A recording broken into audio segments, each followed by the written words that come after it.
Erik Erikson, who lived from 1902 to 1994, was a German-American developmental psychologist and psychoanalyst best known for his theory of psychosocial development.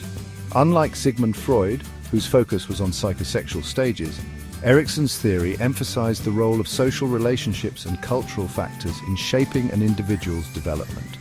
His work extends throughout the entire lifespan, from infancy to old age, and posits that individuals face key challenges at different stages of their lives, each presenting an opportunity for growth or potential for conflict.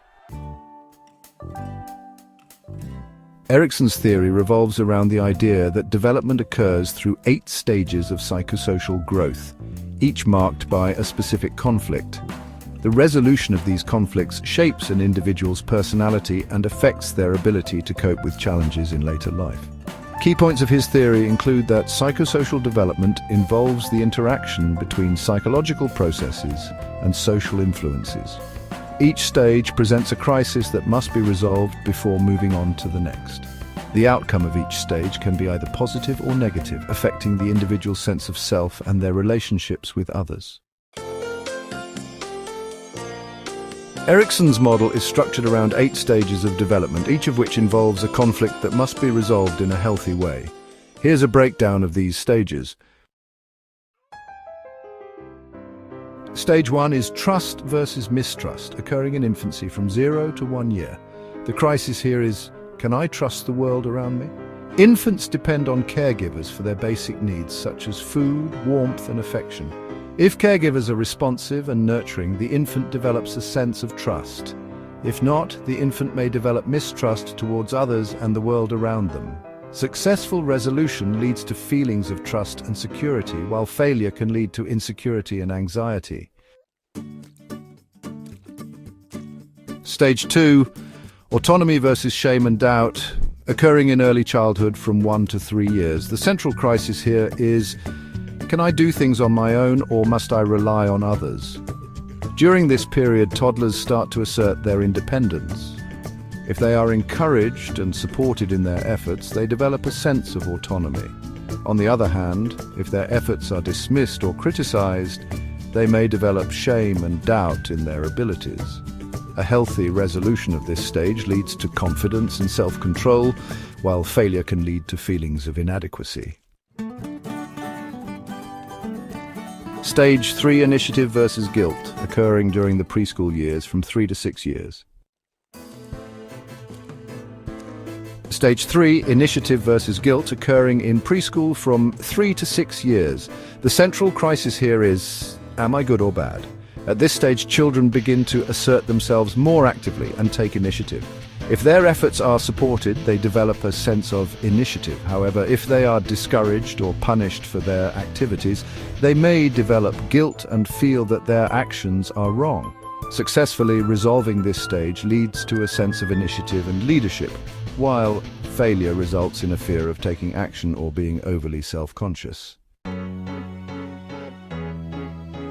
Stage 4, industry versus inferiority. This stage occurs during the school age, from 6 to 12 years. The crisis here is, am I competent or am I worthless? During these school years, children develop skills and talents, often comparing themselves to others. Success in this stage leads to a sense of industry, which means competence and achievement. On the other hand, failure can lead to feelings of inferiority. A successful resolution of this stage results in a strong sense of industry and accomplishment, while unresolved conflict can result in feelings of inferiority and failure. Stage 5, identity versus role confusion. This stage takes place during adolescence, from 12 to 18 years. Stage 5, identity versus role confusion, occurring in adolescence from 12 to 18 years. The crisis here is, who am I and where am I going? Adolescents struggle to develop a sense of identity by exploring various roles, values, and beliefs. Those who fail to establish a clear sense of self may experience role confusion and lack direction. Successful resolution of this stage leads to a stable sense of identity, while failure can result in confusion about one's place in the world. Stage 6, intimacy versus isolation. The stage occurs during young adulthood, roughly between 18 to 40 years of age. The central crisis here is, shall I share my life with another or live alone? In this period, individuals seek to form intimate, lasting relationships. Those who successfully navigate this stage develop a sense of intimacy. However, if they are unable to form close relationships, they may experience isolation. A healthy resolution leads to deep personal connections, while failure can result in loneliness and isolation. Stage 7: generativity versus stagnation. This stage occurs during middle adulthood between 40 to 65 years of age. Stage 7: generativity versus stagnation. This stage happens during middle adulthood from 40 to 65 years. The central crisis here is, will I produce something of real value? During this time, individuals focus on contributing to society, raising families, and guiding the next generation. A sense of generativity arises from feeling productive and contributing to the well-being of others.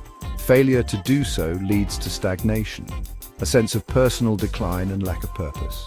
Successfully resolving this stage leads to a feeling of accomplishment and contribution, while failure leads to self-absorption and disillusionment.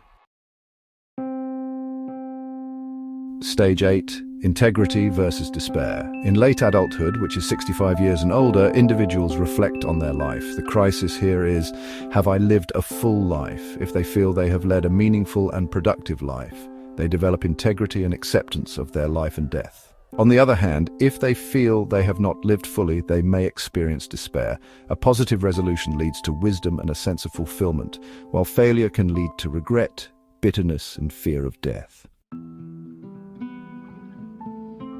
One of Erikson's key contributions was his emphasis on the social and cultural aspects of development.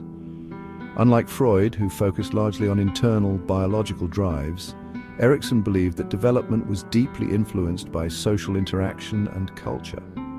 This idea became more prominent as Erikson's work expanded to include the influence of society and community on the development of the individual's identity. Erikson's theory has had a profound impact on psychology, particularly in developmental psychology.